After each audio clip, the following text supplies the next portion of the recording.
पंकज शालिनी के बेडरूम में आया और बोला, चलिए भाभी, आप लेट जाइए, मैं आपकी कमर पर बाम लगाकर हल्की मालिश कर देता हूँ ताकि आपका बचा हुआ दर्द भी ठीक हो जाए। शालिनी ने उसे मना करते हुए कहा, नहीं, रहने दो पंकज, मैं खुद कर लूंगी। पंकज ने कहा, आप खुद से बाम तो लगा लेंगी, लेकिन मालिश करना मुश्किल होगा, मैं आपकी मदद कर देता हूँ, आपका बाकी दर्द भी ठीक हो जाएगा। यह कहकर पंकज कुर्सी से उठकर बेड पर शालिनी के पास आ गया और उसे लेटने के लिए कहा। भाभी जी बताइए, कहाँ लगाना है शालिनी, जो पंकज की हमदर्दी और फिक्र देखकर अब उसे मना नहीं कर पाई। हकीकत में दर्द का बहाना बनाकर पंकज को परेशान करना चाहती थी। वह शर्माते हुए पेट के बल लेट गई और अपनी कमीज को कमर से थोड़ा ऊपर कर लिया। उसने कहा, यहाँ कमर पर लगाओ। पंकज ने थोड़ा सा बाम अपनी उंगलियों पर लिया और धीरे धीरे शालिनी की कमर पर मलने लगा। जैसे ही उसके हाथ शालिनी की पीठ पर पड़े, उसे एक सुकून का एहसास हुआ। पंकज ने धीरे धीरे मालिश करनी शुरू कर दी और उसके हाथों का स्पर्श शालिनी को बेहद आरामदायक लगा। जब जब पंकज के हाथों की उंगलियां उसके कमरबंद के पास आईं, शालिनी का दिल जोर से धड़कने लगा, लेकिन उसने खुद को संयत रखा और पंकज की मदद का आभार माना। पंकज ने पूछा, भाभी ज्यादा दर्द कहाँ हो रहा है? शालिनी, जो उस समय थोड़ी असमंजस में थी, अनजाने में जवाब दे बैठी, थोड़ा सा नीचे है। पंकज ने फिर से थोड़ा और नीचे बाम लगाने की कोशिश की।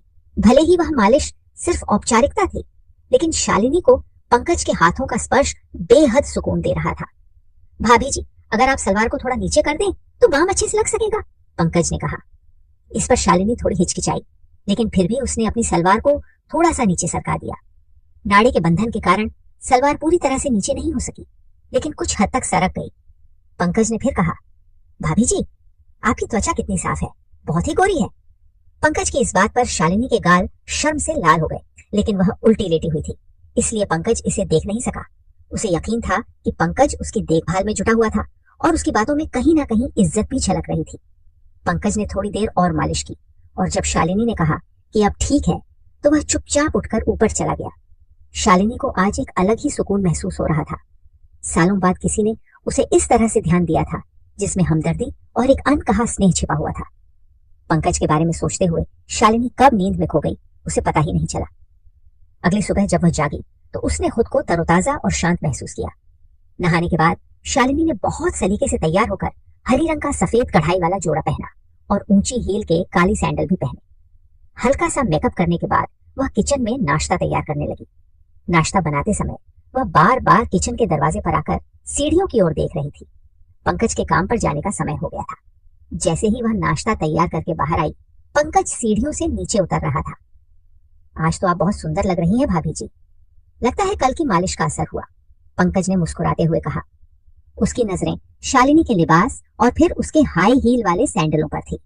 शालिनी ने भी मुस्कुराते हुए जवाब दिया, असर तो हुआ, लेकिन तुझे कैसे पता? पंकज थोड़ा झेमते हुए बोला। भाभी जी, आज आपने हमेशा की तरह हाई हील के सैंडल जो पहने हैं, तो मुझे लगा कि कमर का दर्द अब ठीक है, शालिनी ने हंसते हुए कहा।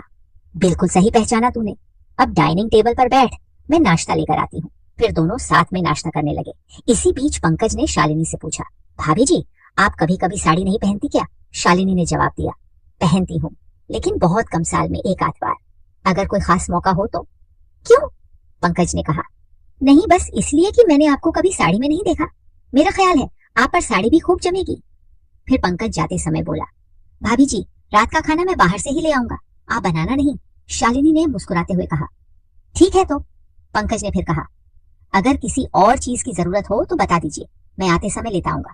शालिनी ने कहा कि उसे किसी और चीज की जरूरत नहीं है और फिर पंकज के जाने के बाद वह घर के छोटे मोटे कामों में लग गई। इसके बाद वह ऊपर जाकर पंकज के कमरे को भी ठीक करने लगी। इसी दौरान शालिनी को उसके बेड के नीचे कुछ पड़ा हुआ नजर आया। उसने नीचे झुककर उसे बाहर निकाला तो उसकी आंखें हैरानी के मारे फटी की फटी रह गई। वह एक लाल रंग का रेशमी अधोवस्त्र था, जो शायद सुमन का ही था। शालिनी ने उसे ध्यान से देखा और समझ गई कि यह किसी की व्यक्तिगत चीज हो सकती है, जो गलती से यहाँ रह गई होगी। उसने तुरंत ही उस कपड़े को एक तरफ रख दिया और कमरे की सफाई करने लगी। इसी बीच उसे 2 दिन पहले की घटना याद आई, जब पंकज और सुमन इसी कमरे में एक दूसरे के साथ थे। उसे लगा कि यह कपड़ा शायद सुमन का ही होगा। शालिनी ने कपड़े को उठाकर देखा, उसे उस पर कुछ सफेद दाग नजर आए। उसे समझते देर नहीं लगा कि वह दाग कैसे हैं। उन दागों को देखकर वह किसी दूसरी दुनिया में खो गई।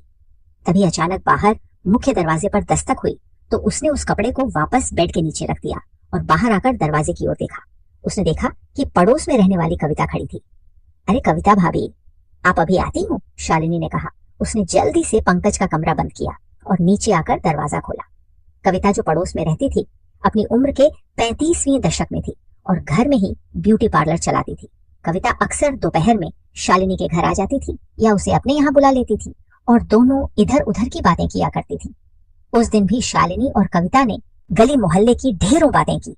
कविता के जाने के बाद शालिनी ने एक बार फिर से नहाने का मन बनाया। सुबह पंकज ने साड़ी का जिक्र किया था, इसलिए नहाकर उसने लाल रंग की प्रिंटेड साड़ी पहन ली और साथ में सिल्वर रंग के हाई पेंसिल हील वाले खूबसूरत सैंडल भी पहने। पंकज के आने का समय भी हो चला था और वह शाम 5 बजे ही आ गया। जब शालिनी ने दरवाजा खोला तो पंकज उसे बड़े गौर से देखने लगा। उसे अपनी ओर इस तरह ध्यान से देखता हुआ देखकर शालिनी शर्माते हुए लेकिन अदा से बोली, ऐसे क्या देख रहे हो? पंकज मुस्कुराता हुआ बोला, वाकई भाभी, आज आप इस साड़ी में बहुत ही खूबसूरत लग रही हैं। यह कहकर वह अंदर आ गया। वह साथ में रात का खाना भी लाया था। भाभी, मैं रात का खाना लाया हूँ, आप बाद में इसे गर्म कर लेना, मैं ऊपर जा रहा हूँ फ्रेश होने के लिए। क्या आप एक गिलास शरबत बना देंगी प्लीज? शालिनी ने उसकी ओर मुस्कुराते हुए देखा और कहा, हाँ क्यों नहीं। इसके बाद पंकज ऊपर चला गया और फ्रेश होकर जब नीचे आया तो उसने एक आरामदायक टी शर्ट और शॉर्ट्स पहना हुआ था।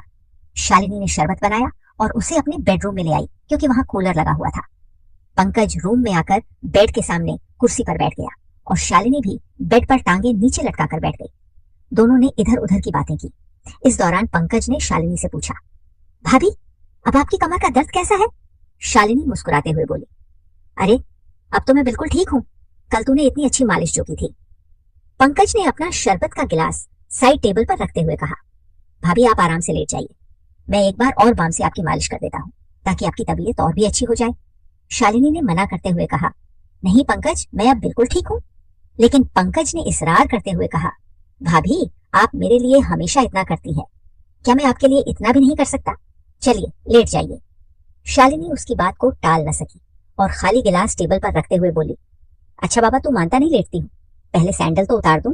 सैंडल उतारने की जरूरत नहीं है भाभी, इतने खूबसूरत सैंडल आपके हसीन पैरों की खूबसूरती को और भी बढ़ा रहे हैं, आप ऐसे ही लेट जाइए, पंकज ने थोड़ी चंचलता से कहा। शालिनी को उसकी बात पर हंसी आ गई और वह उसकी बात मानकर बेड पर लेट गई। उसने साड़ी पहनी हुई थी, इसलिए उसकी कमर पंकज की नजरों के सामने थी। पंकज ने बाम को अपनी उंगलियों पर लगाया और शालिनी की कमर की मालिश करने लगा। शालिनी ने पंकज से पूछा, एक बात बता पंकज, तुझे मेरे ऊंची हील वाले सैंडल बहुत पसंद है ना? पंकज थोड़ा शर्माते हुए बोला, जी भाभी, आप सही कह रही हैं, आपको अजीब लगेगा, लेकिन मुझे महिलाओं के पैरों में हाई हील वाले सैंडल बहुत आकर्षक लगते हैं और आप तो हमेशा ही हाई हील की सैंडल या चप्पल पहने रहती हैं। शालिनी मुस्कुराते हुए बोली, अरे इसमें शर्माने वाली क्या बात है, और मुझे कोई अजीब नहीं लगा, मैं तेरे भावनाओं को समझती हूँ। पंकज के हाथों से हो रही मालिश से उसे बहुत आराम मिल रहा था। पंकज के हाथ धीरे धीरे नीचे की ओर बढ़ने लगे। शालिनी के मजाक के मूड को देखकर पंकज ने भी थोड़ा हिम्मत दिखाते हुए कहा, भाभी आपकी त्वचा कितनी नरम है, अगर आप चाहे तो साड़ी को थोड़ा नीचे कर लें ताकि मैं अच्छे से मालिश कर सकूं और साड़ी भी गंदी नहीं होगी। शालिनी ने थोड़ा शर्माते हुए साड़ी को थोड़ा ढीला कर दिया ताकि मालिश में आसानी हो सके। उसे पिछली रात की मालिश से बहुत सुकून मिला था, इसलिए उसने ज्यादा नानुकर नहीं की। जैसे ही शालिनी ने साड़ी को ढीला किया, पंकज ने धीरे से साड़ी को और नीचे कर दिया ताकि वह अच्छी तरह से उसकी कमर की मालिश कर सके। लेकिन उसी समय शालिनी को एहसास हुआ कि उसने जल्दबाजी में कोई गलती कर दी है और उसे थोड़ी असहजता महसूस हुई। उसने तुरंत स्थिति को संभालते हुए साड़ी को सही किया और पंकज को रुकने का संकेत दिया। पंकज ने बिना कुछ कहे धीरे धीरे शालिनी की कमर की मालिश जारी रखी, जिससे उसे गहरा सुकून मिल रहा था। वह मालिश से मिलने वाले आराम का आनंद ले रही थी और उसे कोई आपत्ति नहीं हुई। पंकज ने मालिश को जारी रखते हुए धीरे धीरे अपने हाथों को नीचे की ओर बढ़ाया। शालिनी को मालिश से राहत मिल रही थी, लेकिन उसे महसूस हुआ कि पंकज ने थोड़ी और हिम्मत कर ली है। उसने महसूस किया कि पंकज उसके पीठ के निचले हिस्से पर ज्यादा ध्यान दे रहा है। शालिनी को यह एहसास हुआ कि उसकी साड़ी और पेटीकोट थोड़ा और ढीले हो गए हैं और उसने शर्म के मारे अपना चेहरा तकिए में छिपा लिया। वह अपने होठों को दबाकर अपने अंदर की बेचैनी को नियंत्रित करने की कोशिश कर रही थी। पंकज उसकी त्वचा पर बाम लगाने के बहाने मालिश कर रहा था, लेकिन शालिनी को महसूस हो रहा था कि पंकज की हरकतें अब अधिक सहलाने वाली हो गई हैं। शालिनी ने अब भी कोई आपत्ति नहीं जताई तो पंकज ने मालिश को थोड़ी और नीचे बढ़ाया। यह स्थिति शालिनी के लिए असहज होने लगी लेकिन उसने कुछ नहीं कहा। थोड़ी देर बाद उसे लगा कि पंकज उसकी सीमा पार करने की कोशिश कर रहा है और उसने तुरंत स्थिति को समझते हुए मालिश को रोकने का इशारा किया।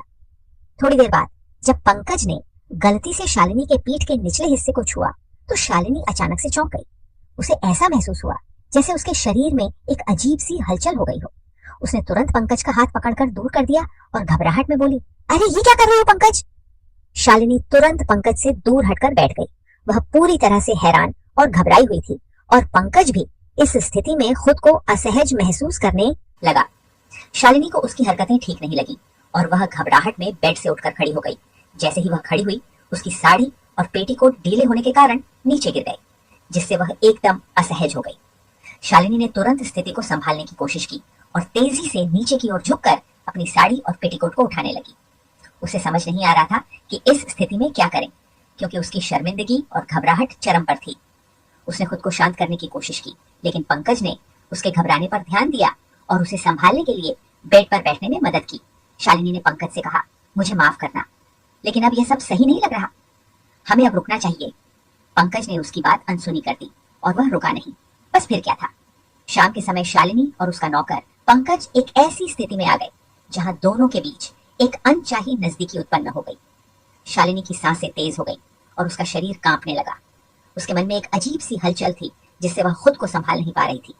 हालांकि शालिनी पूरी तरह से स्थिति को समझने की कोशिश कर रही थी, लेकिन वह खुद को रोकने या कुछ कहने की स्थिति में नहीं थी। दोनों बिना किसी बातचीत के इस स्थिति में आगे बढ़ रहे थे। पंकज की नजदीकी ने उसे असहज कर दिया, लेकिन शालिनी ने उसे रोकने की बजाय उसे जारी रहने दिया। शालिनी के मन में उलझन थी और वह समझ नहीं पा रही थी कि क्या हो रहा है। उसके दिमाग में एक सन्नाटा था, जबकि उसका शरीर एक अनचाही स्थिति में फंस गया था। पंकज ने इस नजदीकी को बढ़ाते हुए शालिनी के शरीर को अपने तरीके से महसूस किया, जिससे शालिनी और भी ज्यादा असहज हो गई। आखिरकार शालिनी ने महसूस किया कि स्थिति बहुत आगे बढ़ चुकी है और उसे अब रोकना ठीक नहीं होगा। फिर वह सब आखिरकार शालिनी ने महसूस किया कि स्थिति बहुत आगे बढ़ चुकी है और उसे अब रोकना ठीक नहीं होगा। फिर वह सब कुछ हो जाने के बाद फिर से सन्नाटा पसर गया, जैसे कि किसी तूफान के गुजर जाने शांति होती है। उसने तुरंत पंकज को पीछे हटने को कहा। शालिनी खुद को संभालते हुए अपनी सांसों की सयामत करने लगी। थोड़ी देर बाद पंकज को अपना सिर झुकाए कमरे से बाहर निकल गया। तो दोस्तों, यह थी हमारी आज की छोटी सी कहानी। अगर आपको यह कहानी पसंद आई हो तो इसे लाइक करें और अपने दोस्तों के साथ शेयर करें। आगे भी ऐसी ही रोमांचक कहानियों के लिए हमारे चैनल को सब्सक्राइब जरूर करें। धन्यवाद।